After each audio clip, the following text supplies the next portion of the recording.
Hello again, and welcome to another Thursday Live. I'm Dr. Jerry Dreessen, and today we are going to be talking about pricing with integrity. So, as far as putting together, selling your product to other people, putting together packages, and one of the things we'd like to help you with, excuse me, is growing your business. And so today we're going to be talking about if talking about prices makes you sweaty, then today's Thursday Live, we're going to try and fix that. So I'd like to present to you a menu, some things that you can talk about, but to empower you with confidence and actually have something that you can present. So it's similar to, would you like fries with that, right? As opposed to I think there's something else that I can sell you. I think it might be made out of potatoes. Would you like to have some? But hopefully you'll have a simple formula that you can use and that you can incorporate into your business. So again, this is just education. It's not legal or financial advice, and follow your local laws and insurance rules. Sometimes, like one of the packages we can talk about is where people can buy a 10-pack. So they get into it 4 or 5 times with that discount, and then they, for whatever reason, have to back out. How do you give them back their money? That's always been, out of all of this, that's been the biggest issue, is how do you get that return back to them?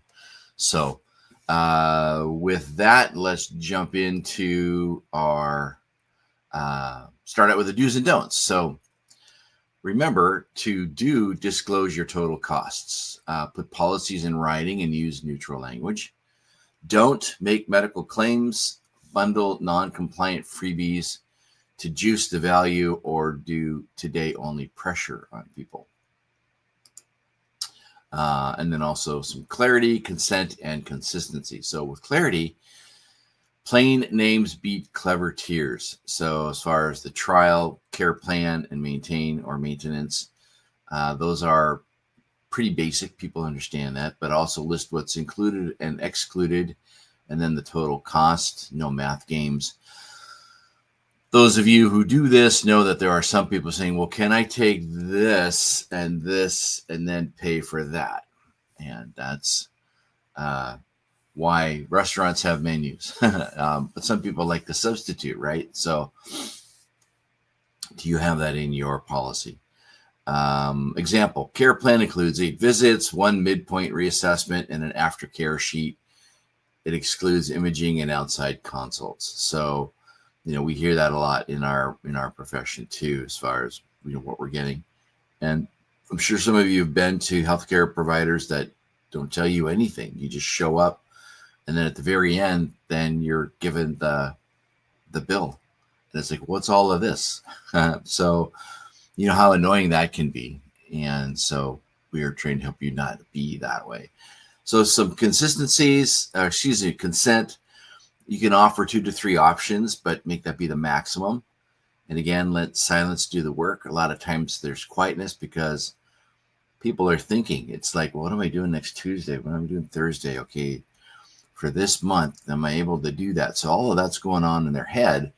Their face might go blank while they're doing that. You can perceive it as them being angry about what's happening, or whatever you're projecting onto that moment. Just know that if you are presenting options, if they go silent and their face goes blank, they're in here trying to figure stuff out.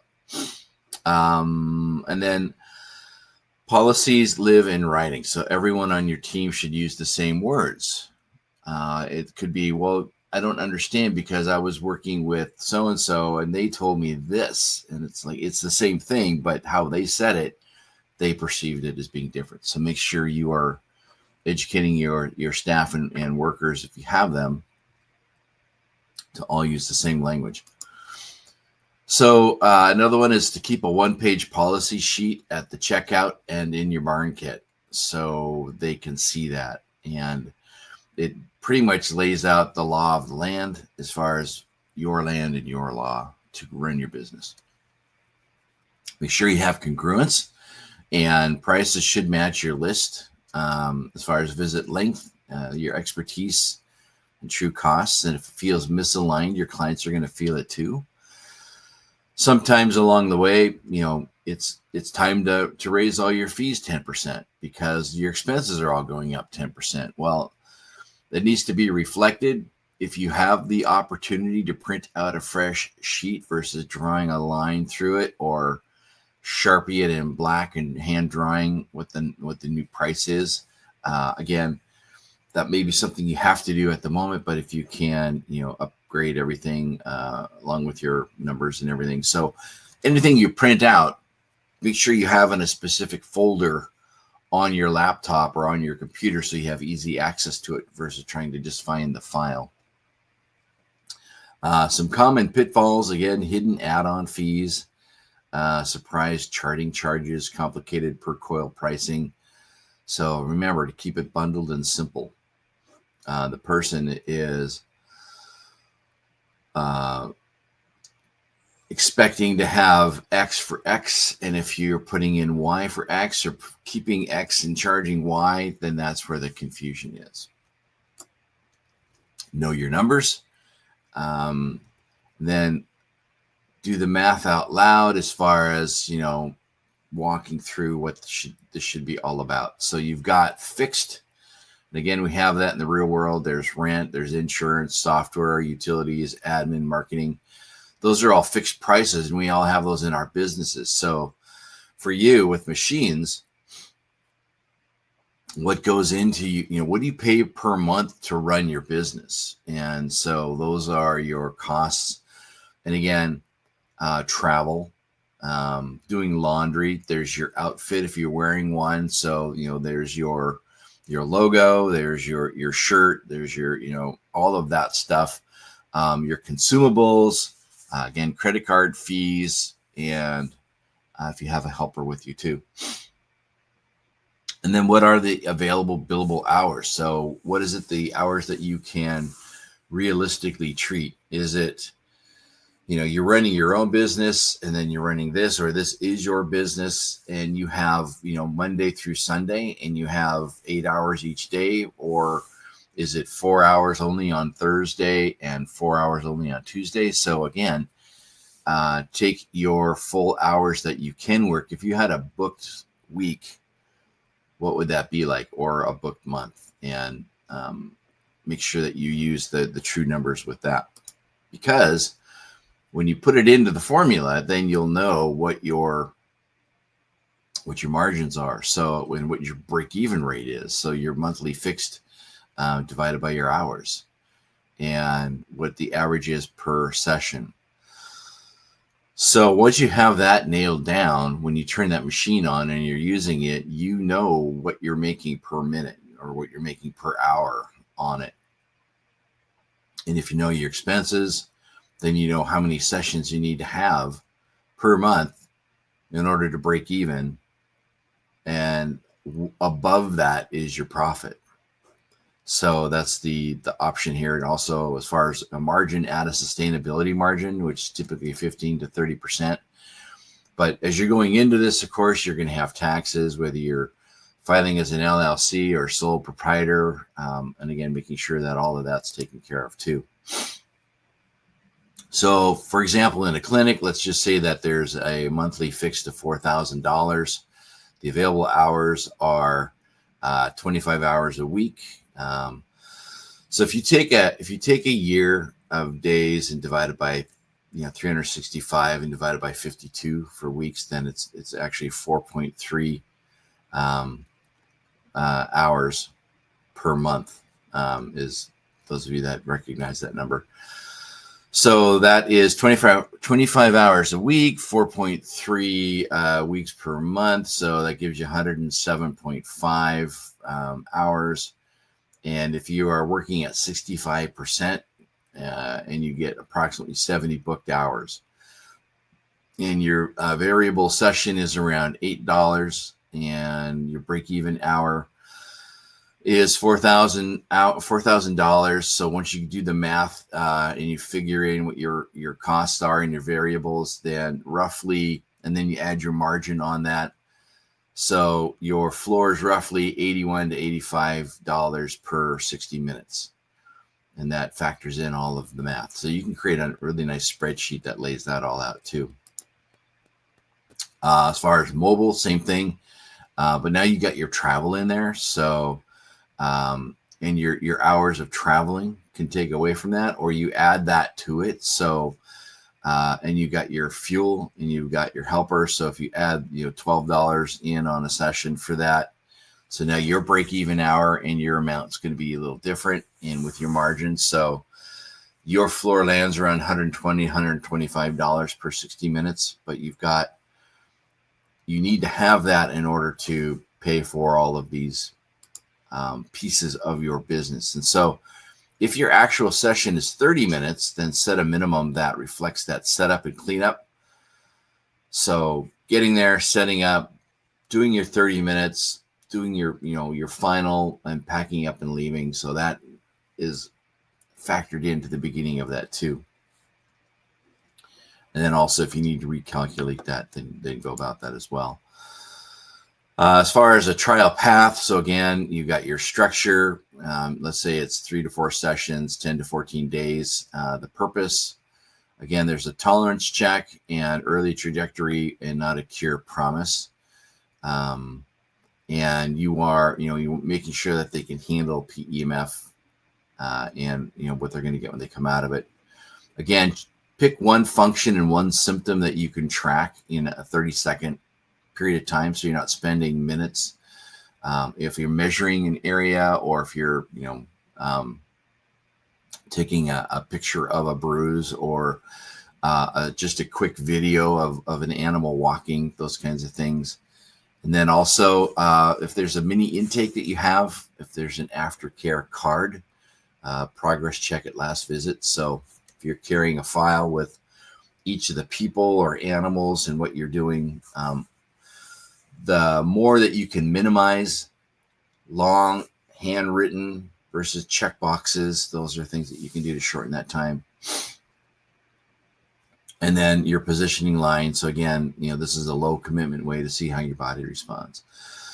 So it's like, well, why are you doing this? It's like, well, let's just, set this up. Let's just do this mini session, see how your body responds to it, and then we can, move forward on it. Care plan package. Again, you can put together these plans. You can have 8 to 12 sessions over 4 to 6 weeks. At midpoint, you can reassess, make sure everything's going accordingly. And if you need to adjust a variable as far as the placement, duration, if you're going to have them start lifting weights or doing resistance, or if it's, in a different barn, if it's in a different place. And then some optional add-ons, red light therapy, movement coaching, owner handling tips, working with a vet, but very optional, and just make sure that you document them well. And then that's the whole purpose of it, is, making sure that you're the one that's consistent, because if anything changes, was it because of what you did? Did they not drink water before and after this time? Or are they just now doing that? So make sure that your bubble of care, or, when you're doing a session, is always consistent in what you do. And then if you need to change things along the line, let them know what you're doing and why, and then make those changes too.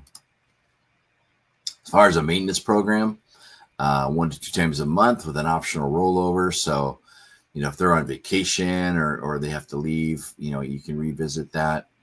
And, if the outcomes slip, it's like, well, I went to the hospital because I had a headache. Well, okay, let's just pause everything, find out how you're doing. If it was a detox, or if they're on medication, or it's totally different, go to your doctor, get it checked out. So, allow that grace. And then again, maintenance protects your gains, and then you review it quarterly. So a lot of people that come in, they go, well, how much do I need? Well, let's set you up for this program, and then based on that, see how you're doing. And they're doing great, and they'll ask, now what do we do? And that's when we get into the chaos of the world. Now that you're done, the outside world is going to go back in here and start influencing what we've made. So, if it's a shoulder to continue to exercise, but that damage that was done to your shoulder, if you don't take care of it and maintain it, it's going to gradually come back and cause problems again. So I call it topping off the tank. Let's just make sure that you're continuing to keep that change that you've made that was for the better. On the veterinary side, so stable pass, so 6 to 8 sessions per horse over 4 weeks. There could be a barn day discount because the setup time is shared. So if everybody's going to show up at the barn, and you can give them a discount because they've taken the time to get their animals to you. And a post-op, as far as if somebody had some sort of procedure done or operation, again, shorter, more frequent. You might need to have a surgeon or a vet note on the proximity of the incisions, or if there's any implants, and then again, share the visit summaries with the vet. So when you come in, you can say, they came in for their usual, care program. I noticed that there was surgery done, that there were stitches, and we were, far enough away. We didn't have any impulses to shake the tissue where the stitches were, those kinds of things. And then, as a courtesy, just either give your notes or a quick call to the vet, let them know what you're doing. And then also a mobile specific tip is to publish a travel radius and a clear farm call fee. So if somebody says, well, how much is this going to cost? You can say, well, from my home base, anything that's within 10 miles, there's a flat fee of blank. Anything outside of that is an additional dollar amount per mile. Or you can have different bands, 10 miles, it's this, 15, it's this, 20, it's this. So, figure out what works best for you. And then some no pressure conversations.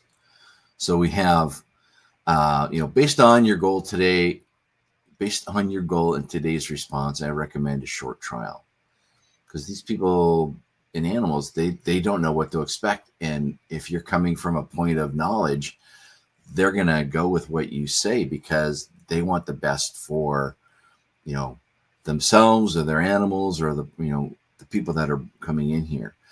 And then the classic is when you say something, don't keep talking over them, or don't think that saying nothing is a sign of weakness or incompetence. The silence is there to give them a chance to think about it. So, if you need to do anything in your brain, just count to 5 and let their gears turn. And if they're not coming back to say, what questions does that bring up? And, if either feels right, we can schedule the first 2 now. And a lot of times they just need permission to move forward.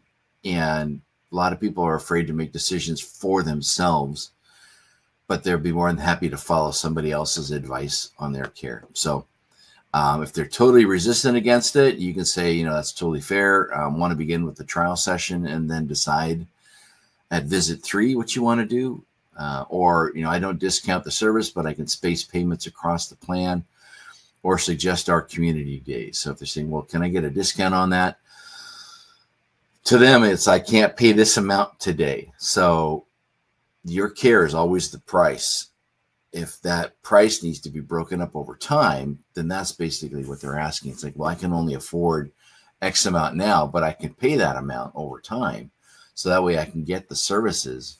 I just can't give you all of that money up front. So if you want to be able to break that down into payments, you can.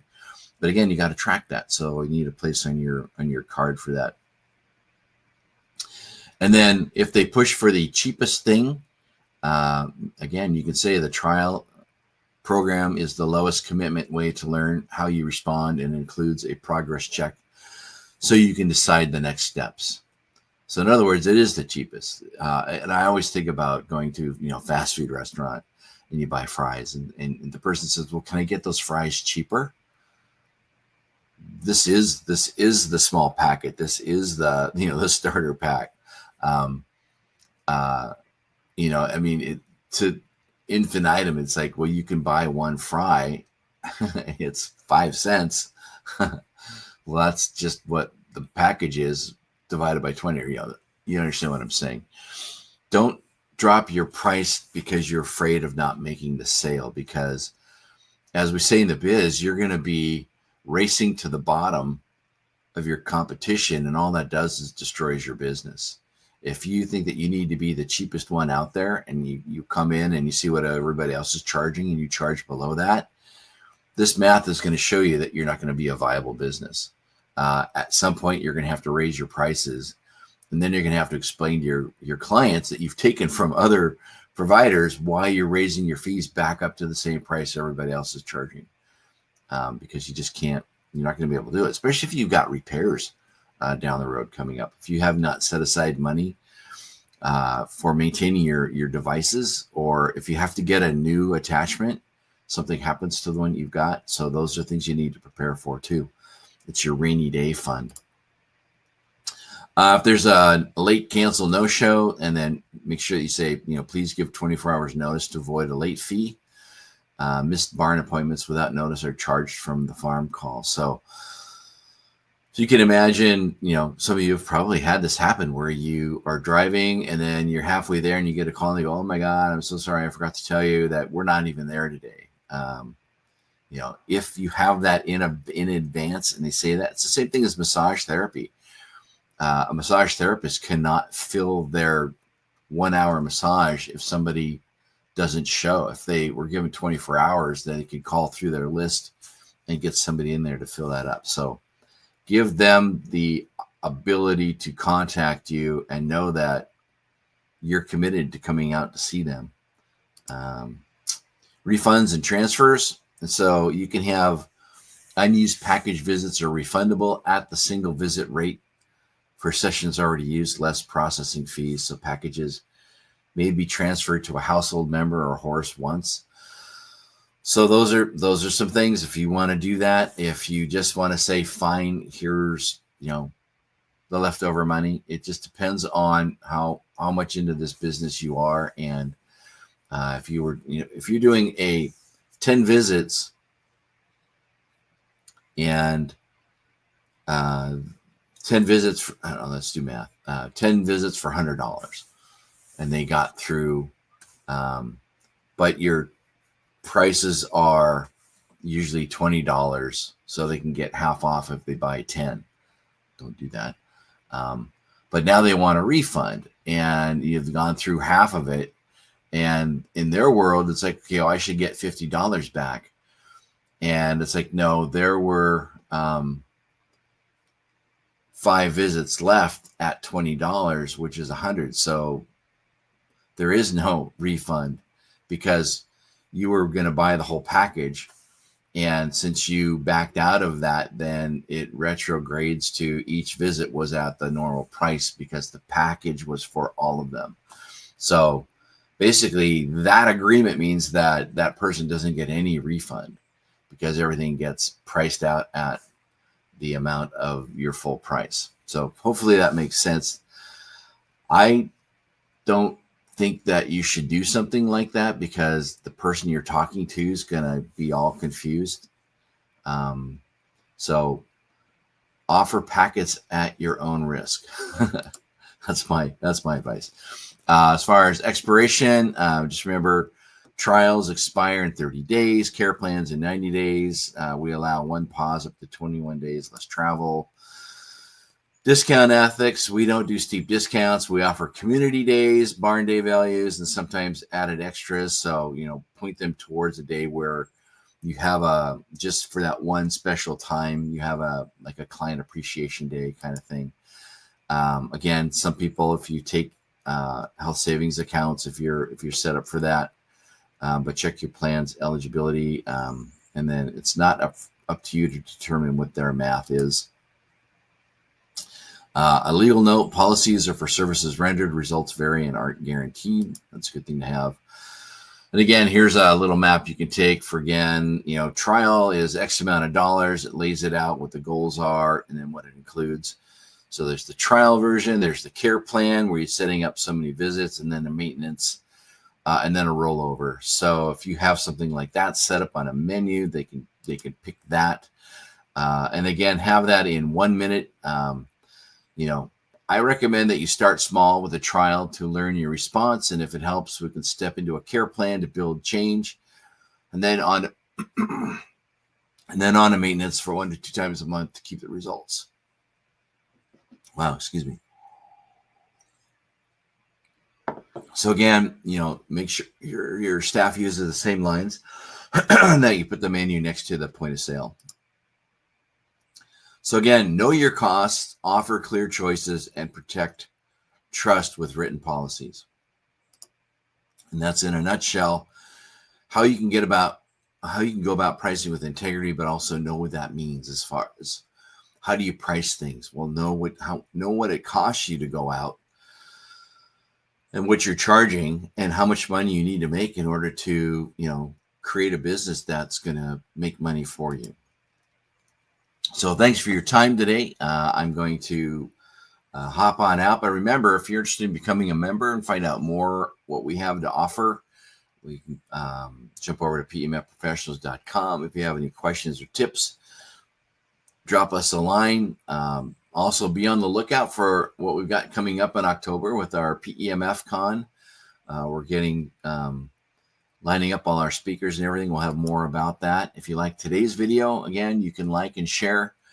Hop onto our blog and do some reading, but you can see past videos like this by going into Facebook, Instagram, LinkedIn, YouTube. So with that, thank you very much. Have a great day. Make sure you have any questions that you drop them in the comment section below. All right, take care.